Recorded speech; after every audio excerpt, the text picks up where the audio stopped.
Here's how to play Sip, Peel, Win at Dunkin'. Just sip, peel, win. I want a doormat. Look more closely. I want a dog mat. Put on your reading glasses. I want a donut. There you go. Enjoy a large or extra-large coffee for your chance to win from millions of prizes like JetBlue travel certificates, Fandango movie tickets, or Fanatics gear. Just sip, peel, win at Dunkin'. America runs on Dunkin'. No purchase necessary. 18 plus ends 10/15/18 or while supplies last. For game, peace, and official rules, visit sippeelwin.com. TCL is a proud sponsor of the 1500 ESPN studios.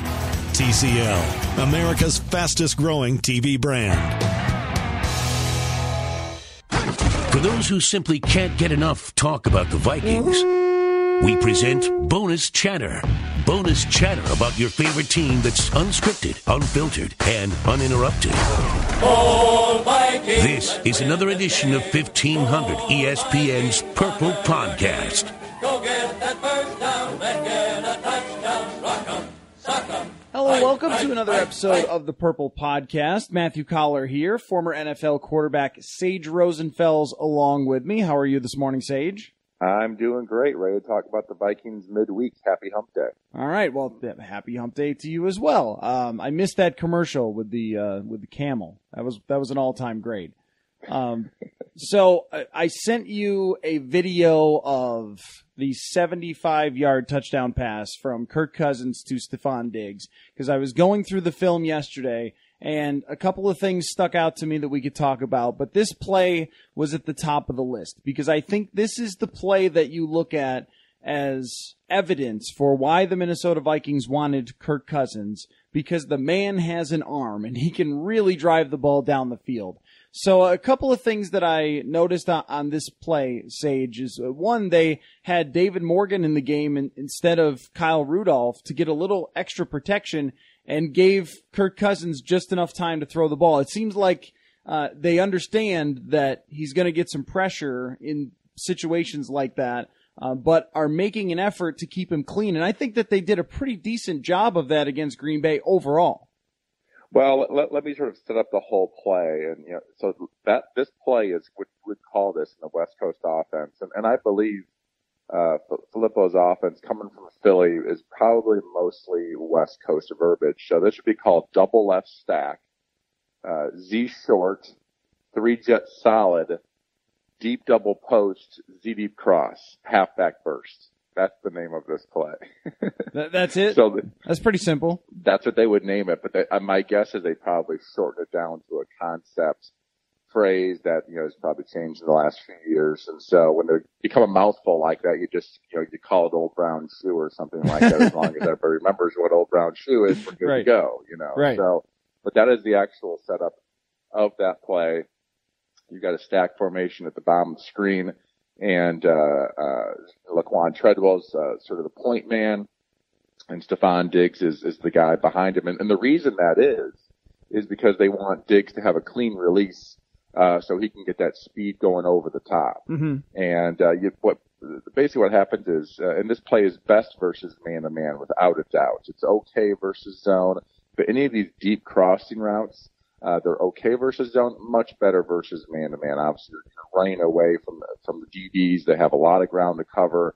You like to think that your wide receivers can get separation. And so on this play, you have Laquan try to run what they call a deep cross or a far cross. It's really an inside post that goes across to the field to sort of the other hash. And then you have Diggs on the outside running a high, skinny, deep post. That is, ends up being a touchdown throw.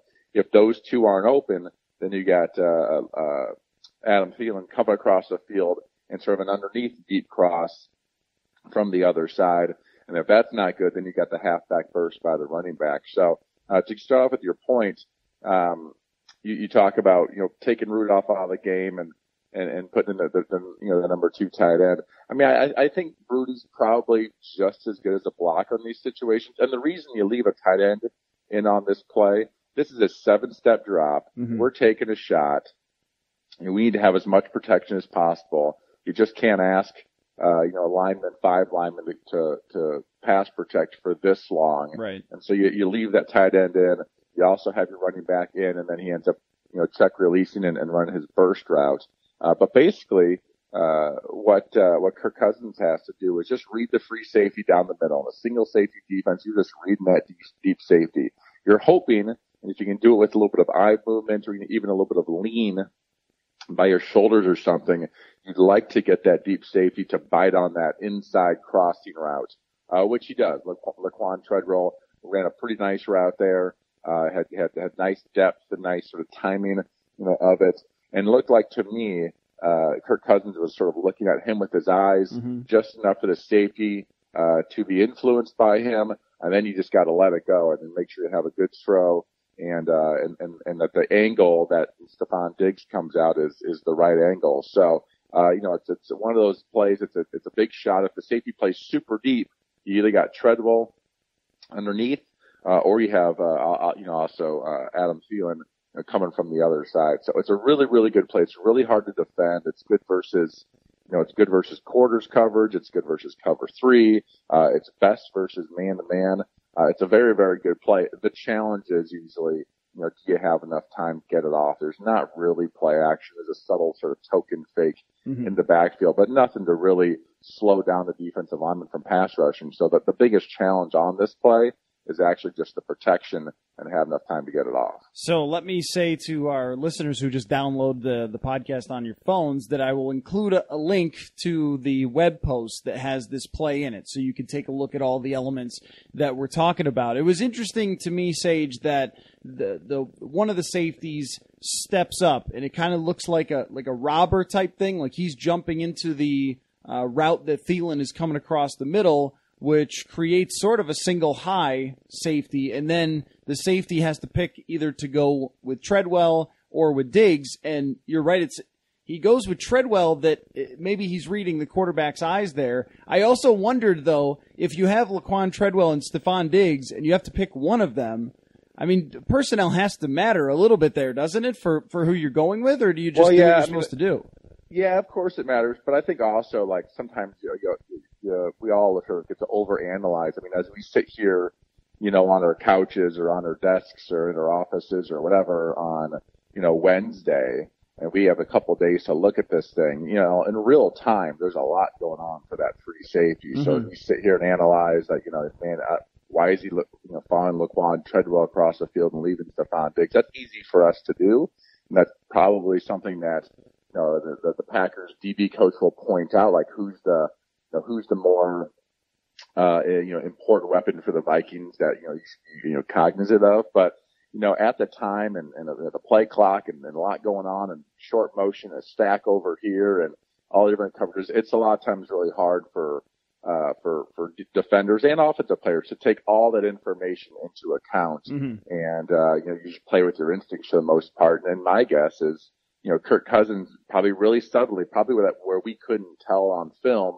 was really looking at that underneath guy. And all you have to do a lot of times, especially with a guy like Diggs, who's really fast, all you have to do is just get that free safety, that deep safety, just to sort of settle his feet or just to sort of move his hips in one direction. Because once that happens, there's just no way he can recover and catch up to a guy with the speed that Diggs has. So one of the things we hear about all the time is quarterbacks going through their progressions. Do you have a sense for what the progression would be on a play like this? Yeah, so it all depends on the coverage. So if this was a zone coverage play, when Adam Thielen's coming across the field, all right, his cornerback would not be covering him. He would let him go into somebody else's zone, so that the corner on the top side of the screen would back up then and then cover Laquan Treadwell, right? So versus zone, Treadwell is off, all right? There's just no chance to throw to him. You're just asking him to throw the ball into an interception, basically. Versus man, then he becomes, a possibility. So you sort of start, that's where it all sort of starts. Is it man, is it zone? For the most part, you're peeking at Treadwell, especially versus man, and then you're thinking the high post to Stefon Diggs, which was open, and if that's not good, then you're thinking the far cross to Adam Thielen to your check down, which is the burst by the running back. And so, it's a really good sort of, it's a true high-low, type of pass play. And And it's why it's good.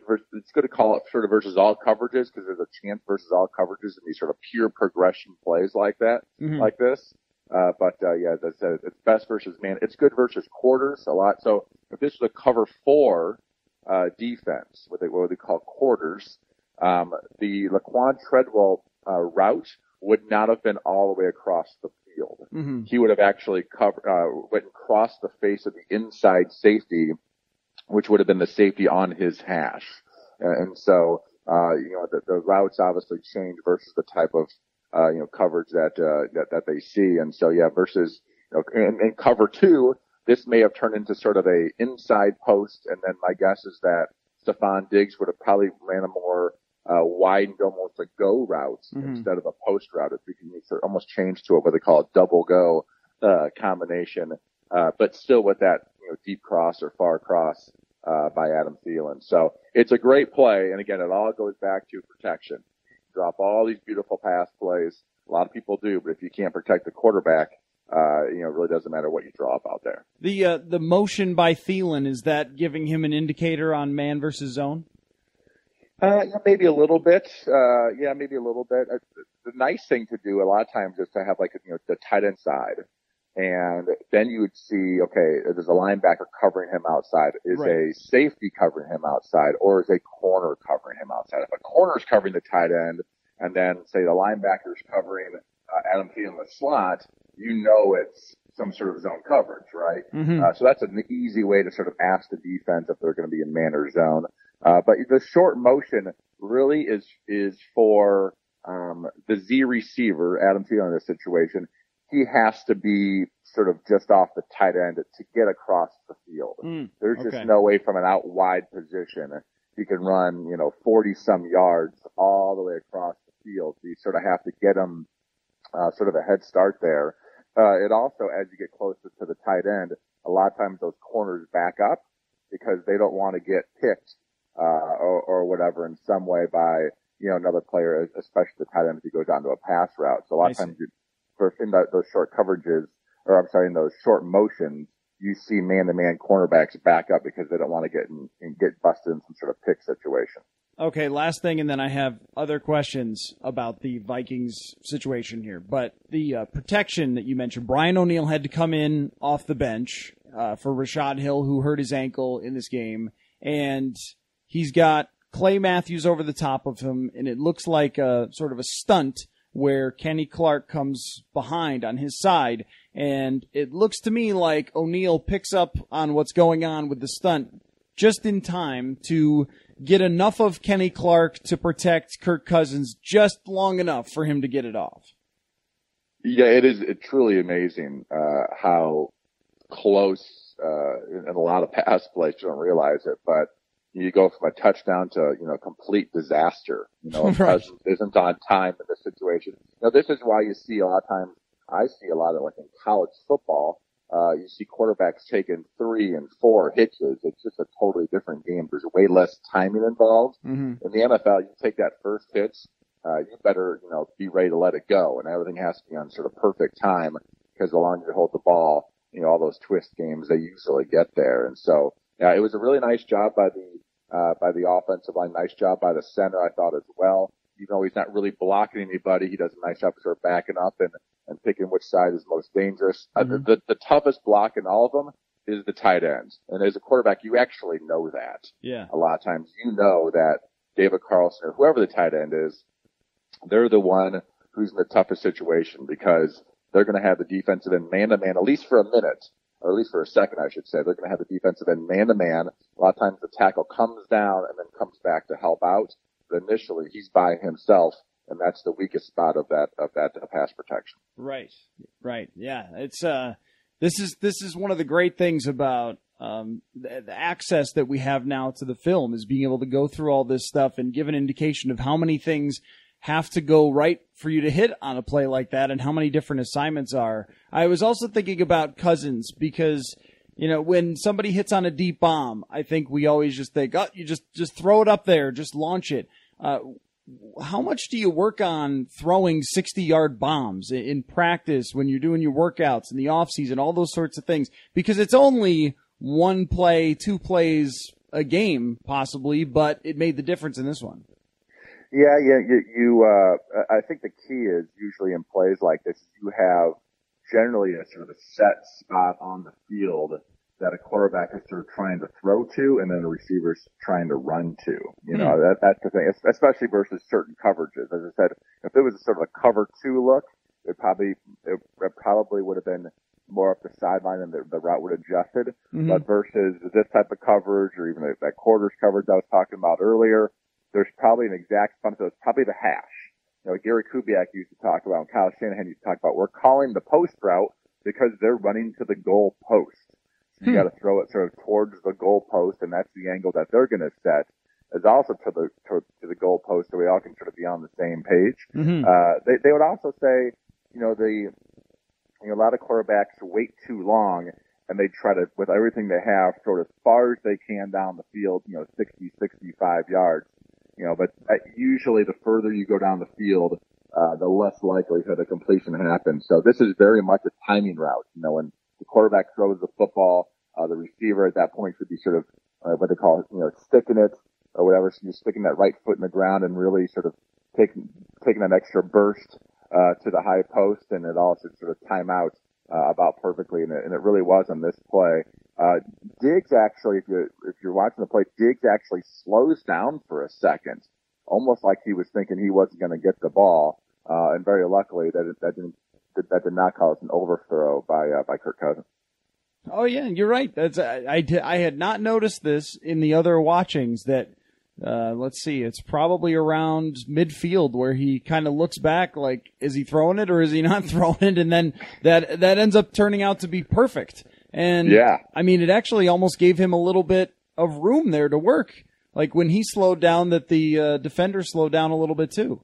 Yeah, they call that the slow up, speed up. If the receiver slows down, the DB slows down, and then you can speed up and get a little separation. So I don't think it was on purpose, but that's the way it worked out. By the way, defensively, as you said, they would call this either one robber or one lurk coverage. Mm-hmm. It's a man-to-man type of deal, and the free safety or the strong safety, it doesn't really matter. One of them sort of pops down to sort of look for any sort of crossing routes over the middle of the field. In this situation, he pops down and he chooses to take Adam Thielen, which was a very good decision over Laquan Treadwell. So in some ways, they had the right coverage called. Because they're taking away that deep cross by Thielen, but the free safety was a little bit too aggressive on Laquan Treadwell. If the free safety plays deep, you either got to throw it to Treadwell or work your check down in this type of defense.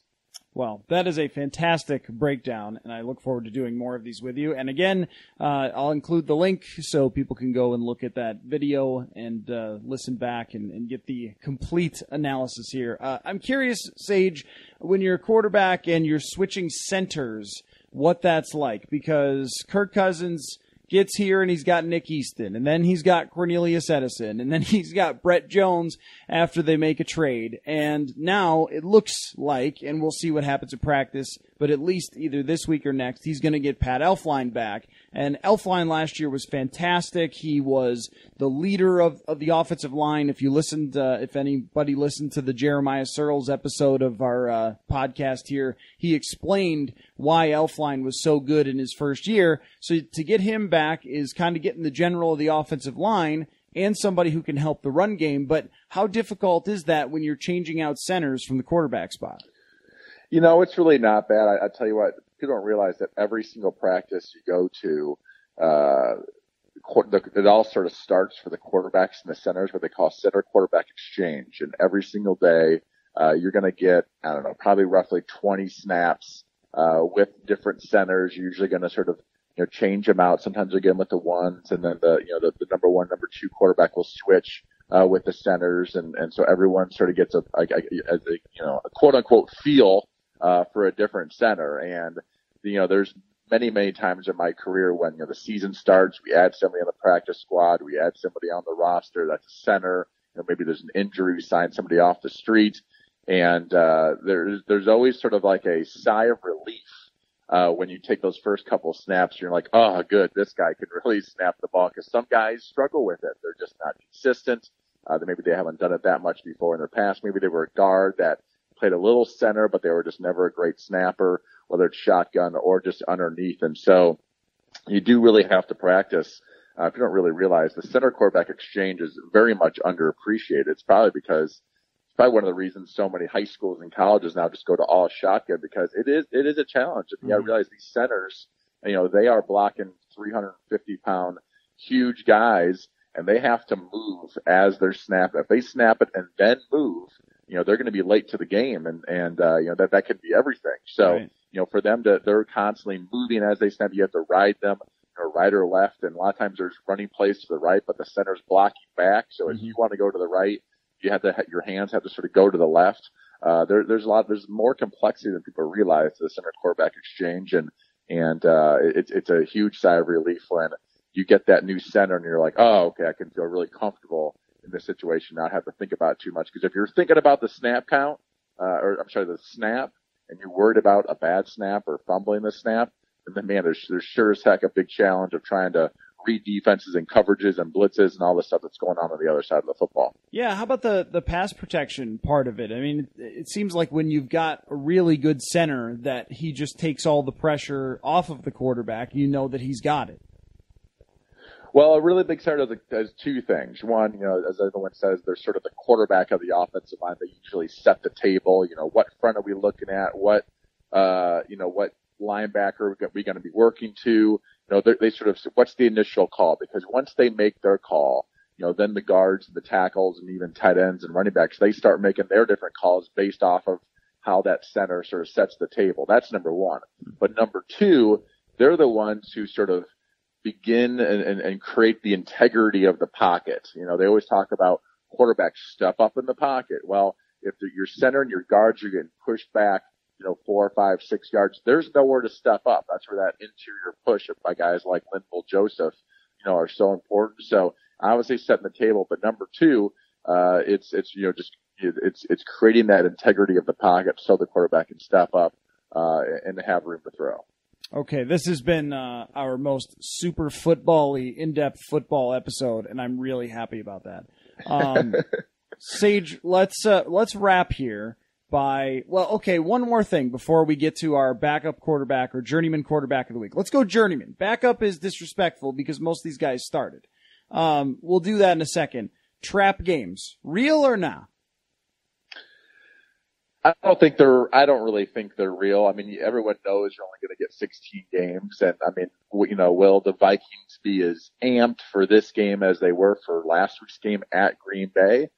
Probably not, but I don't think it's a trap game. I mean, I think everyone realizes that you play against other NFL teams, even when they're bad. They're loaded with great athletes, guys that were, all-American college football players, a lot of guys who are Pro Bowlers. The Buffalo Bills were in the playoffs last year. They're just off to a really crappy start. I mean, first game of the year, they're playing in the rain at Baltimore and don't play very well. And obviously, they didn't play really well last week. So, obviously the Vikings are a better football team, but I do not see Zimmer's team going, hey, we're going to roll out our helmet and that'll be good enough for us to win. These guys know that. There's enough veterans on this team. And shoot, if you're around long enough, guys like Everson Griffin and these guys have been around for a while now, you've lost games against inferior opponents. Mm-hmm. And so that is the worst feeling. And so you always sort of prepare yourself. I'm never letting that happen again. And you take everybody seriously in the NFL. Okay. I agree with you, and the stats back that up too. There have been studies on trap games, and they're not really real. Most of the teams that are supposed to win do win, and if you're describing it as like looking forward to the next game, I don't think NFL players really think that way. So it's sort of just something that we say in hindsight after someone gets upset is, well, that must have been a trap game, but a lot of times it's for whatever other reason that they didn't play well. Yeah, I mean, the Vikings probably have a 80% chance of winning this football game, I would say, which is really high for the NFL. Mm-hmm.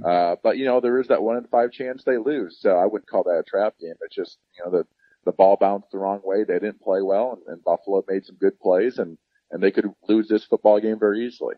Okay, Journeyman Quarterback of the Week. This is what we're going to be doing, or maybe just of the episode, because there are so many awesome ones.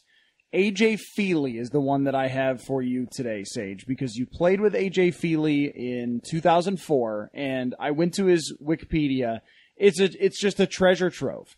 I mean, he's from Idaho. He was the backup in college to Joey Harrington, and he was once traded for Cleo Lemon.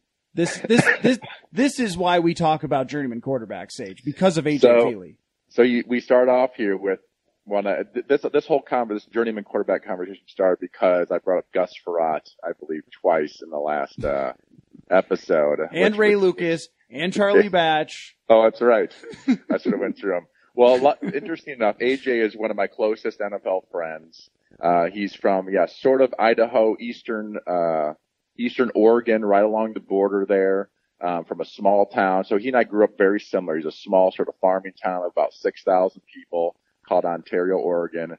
And he was the starter at Oregon his junior year. And I believe about midway through the season, maybe 2/3 the way through the season, he hurt his elbow or he got hurt. And then they put in Joey Harrington for like the last 4 or 5 games. And that was sort of the end of AJ's, playing days. Joey came and played so well that the next year, AJ's senior year, Joey Harrington was the starting quarterback and AJ basically didn't play, almost at all his senior year. So, the guy was undrafted. I'm sorry, no, he wasn't undrafted. He was not invited to the combine, even. But Andy Reid liked him so much just based off of his junior film or however, they got to, see him because he hadn't played all that much.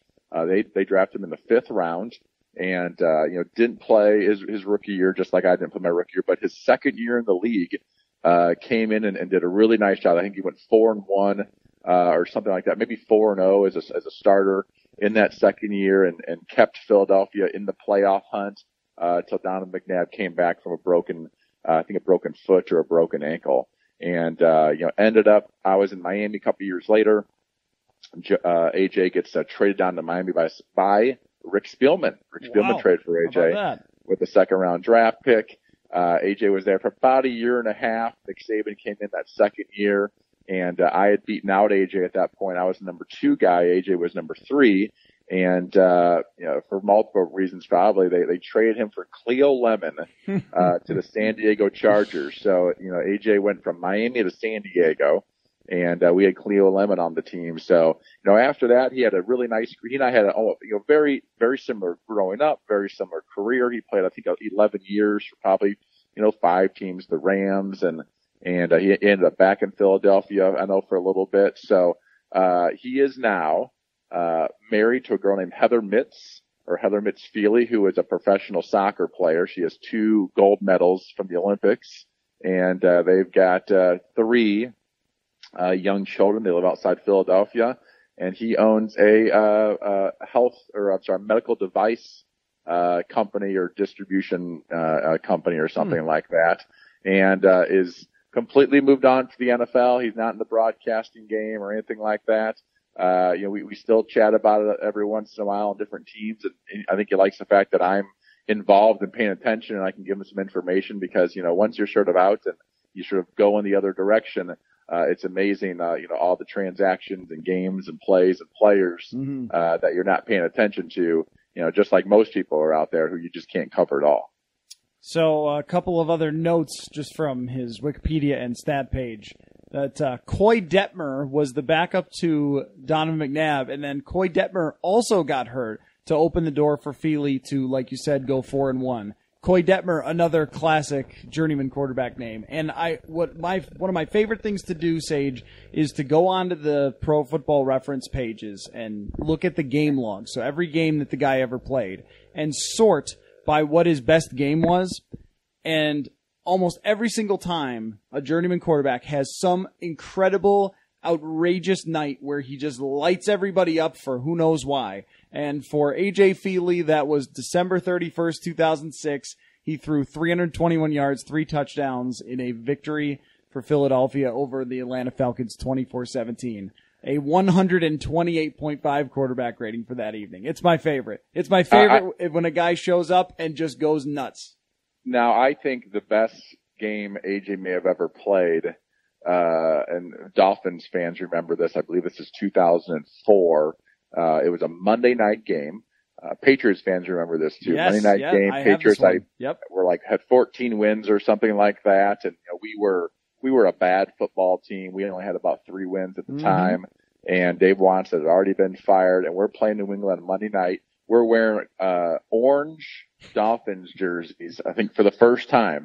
These have never been brought out. This is sort of the early days of like the alternative, colored jerseys, and so we're wearing orange against the Pats. AJ played really, really well. Hit Darius Thompson down the seam on a 4th down at 10 or something for a touchdown, and we ended up winning that game on a Monday night game. That was for me, that was the best I ever saw AJ play. And he and I were teammates that year.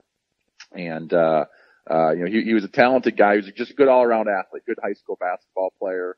And, had a really nice career, a very nice journeyman career, made a lot of money and has now moved on with his life. Yeah. To have a great journeyman career, you've got to have moments like this. And he outplayed Tom Brady for the rest of his life. AJ Feely could tell anyone, for one night, not just outplayed him, decidedly outplayed Tom Brady, because Brady didn't even throw for 200 yards and threw 4 picks in that game. So, very cool. Well, we'll do this whenever we can. Pull up a journeyman backup quarterback, especially ones are. Well, I was going to say, you picked the one I probably know the most about. Yes. And I know a little bit about Coy Detmer and a lot of these other guys, but you picked the one I probably know the best. And so I think that was a good start to our new segment. All right, maybe I can get a big voice guy to say, and now, journeyman quarterback moments. All right, Sage, well, we'll connect again next week and talk about what we saw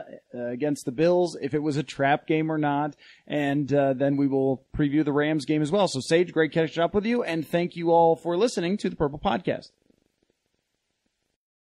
It's maybe the night that my dreams might let me know. All the stars are closer. All the stars are closer. Tell me what you gonna do to me.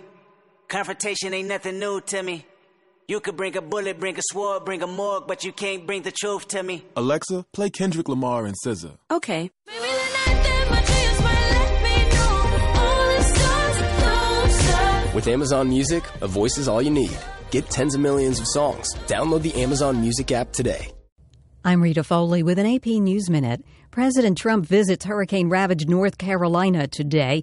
In South Carolina, rising floodwaters drowned 2 women sheriff's deputies were transporting to a mental health facility. Supreme Court nominee Brett Kavanaugh is ready to testify before the Senate Judiciary Committee on Monday. But Christine Blasey Ford, the woman accusing him of sexual assault, wants an FBI investigation before she testifies, according to her lawyers. President Trump is standing by his nominee, Brett Kavanaugh. I feel so badly for him that he's going through this, to be honest with you. I feel so badly for him. This is not a man that deserves this. But top Senate Democrat Chuck Schumer says, let's call all of the relevant witnesses, not just 2 selected by Chairman Grassley, who didn't want to call the hearings to begin with. Let's do this fair and full and right. North Korea says it is willing to dismantle its main nuclear complex if the U.S. does the same. I'm Rita Foley.